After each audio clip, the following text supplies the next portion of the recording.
Hello once again everyone, Original Blood Ace here. We are back with another video. This one I will be discussing a little bit more on the 2DS.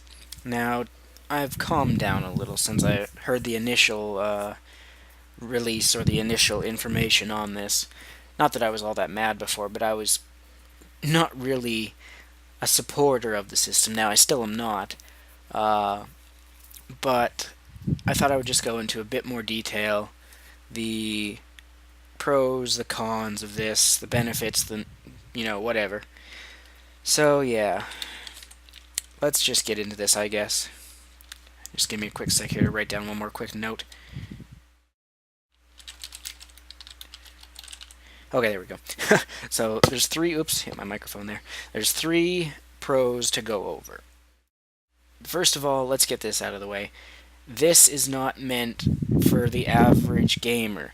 Anyone who's, 12 years or older, who's playing games nowadays, they're in the loop, they're in the circle, they know the majority of the gaming news out there, and they follow most of the news.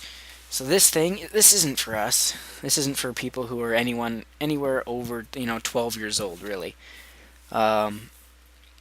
So the 2DS is basically Nintendo targeting 5 to 10-year-olds.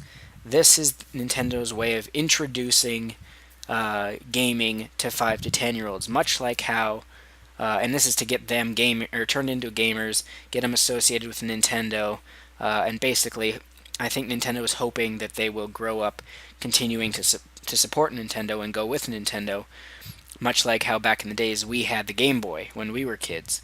I think that's basically what this is supposed to be.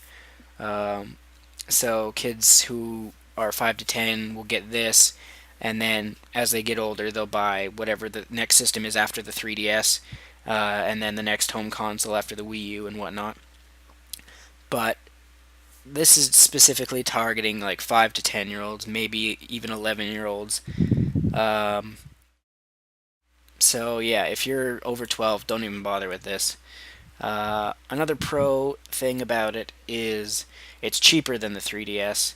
So for parents buying things for their kids, I mean, it's only $30 cheaper, but I guess it really comes down to if your kid is, 12 years, 11 or 12, just get him the 3DS. The 3D effect should not bother your eyes unless you have like a condition with your eyes. I'm not a doctor. I don't know what the hell that condition would be called. But point is, if you have a kid who's 5 to 10, 4 to 11, somewhere around there, then this could be a good alternative, a good toy to occupy him for a while. So if that $30, and if you're a cheapskate, I hate to call you that, but I'm going to call you out on it. If you're a cheapskate, then this will probably be for you, or for your kid, I should say. Another thing is, actually, this isn't a pro, but I was going to say before when I was talking about the Game Boy, this is like a throwback to the Game Boy, it seems, although this is a much uglier design. Kind of an insult to the Game Boy, really. But anyway, the last pro is that it's more durable, and since it's because of that, or it's because it's for kids that it's more durable. Since kids break shit so fucking easily, it's not even funny. So Nintendo made it I can't even talk. Fairly thick at the top, and then it gets thinner as you go down. But if it folded over like a regular 3DS, a kid will try and open it up too quickly, and it'll snap the hinges, and then, well, there goes a $180 system or whatever. But it's without the hinges though, with it being exposed that way, it's gonna get scratched up like a bitch. Like, holy crap, the screen is going to have scratch marks, smudge marks. Kids are going to fucking spill their spaghetti all over it and all that crap. And it's just going to smear and smudge and get dirty, and holy crap. I guess that's technically a con, but whatever. Now we'll get into the actual cons here that I wrote down. Only casuals are going to buy it, so Nintendo won't be getting a shit ton of money like they did like they are with the 3DS. Now you're going to say, but there's more casuals out there than the supposed hardcores. You are correct, but casuals don't just mean kids. There's people in there, from 12 to, grandparents' age, 60, 65, whatever. You can consider like people from all ages casuals if they don't care for gaming. But if you think anyone who's over 12 who's a casual is really going to be interested in buying this, not many. Not many at all. The casuals, oops, stupid screen went dim on me there. The casuals who will buy this are going to be only the 5 to 10-year-olds, or their parents, I should say. So they'll get some money out of this, but it's a very small market that Nintendo's targeting, so they should not be expecting a huge profit. The next con is that casuals are going to be confused. Parents will go into like a GameStop or an EB Games or Best Buy or whatever, and they're going to ask, is the 3DS a newer system? Because is it like the iPhone where the 5 is better than the 4? So is the 2DS not as good? Is it an older version?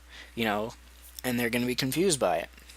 And then they'll probably be like, someone will tell them, they'll be like, no, it's a different system, but or it's a different version of a system. It's not a brand new system. And then they're going to be like, where's all the 2DS games? And you'll have to tell them, but it plays 3DS games, just not in 3D, and DS games and whatnot.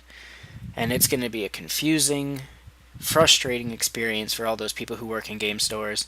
And then they'll be like, oh, but what about the Xbox 360 Slim or something, or the PS3 Slim? Wasn't that a different system? And you're like, oh my god, no, it's not. But anyway, it's going to be confusing. There's less features. That's another con than the main 3DS. Or mainly just the 3D not being there. What's weird is it has the 2 cameras on the back, so it can take 3D pictures, but it can't view them in 3D. I don't understand the point of that. Actually, here's another con I just thought of. Looking at the way you would hold this thing, look at the triggers on the top. Doesn't it look like that would kind of be uncomfortable to kind of have to reach way up there? I don't know. But our final con that I have to go into here is, unlike the 3DS or the DS or any of that, it's not portable. It can't fit into your pocket. You could probably throw it into a backpack if you went to school and took it to school if you're a kid, but it's going to get scratched up again with your books and whatnot. But this is not portable.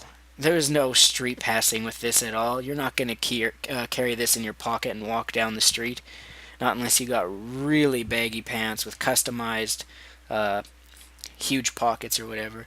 But no, and kids have even smaller pockets on their pants. No way this fits in your pocket. So no portability, no ease of just carrying it around with you on the go. It's basically, I don't know, if you want your kid to just keep himself occupied for an hour or so while you cook dinner or something. That's basically when they're going to play this, is at home just sitting on the couch or something. But so that's my thoughts. I am sure as hell not getting it because it's not for me. Nintendo doesn't design this for the actual gamer. It's strictly for the kids who are like 5 to 10, as I've said 100 times in this video. So I'm not supporting Nintendo's decision to make this, but I'm not going to bash it as hard as I did in my initial thoughts in that bunch of Nintendo news video I did. So I apologize to Nintendo slightly, not fully, just slightly about what I said before. So let me know in the comments what you think. I know most people in my subscribers aren't going to get it, but it's not a huge, big fucking failure like we thought, but at the same time, it's not really that useful. So it's not for us, it's for 5 to 10-year-olds. That's all I really have to say. So stay tuned, more videos coming soon. This, as always, is Original Blood Ace. See you then.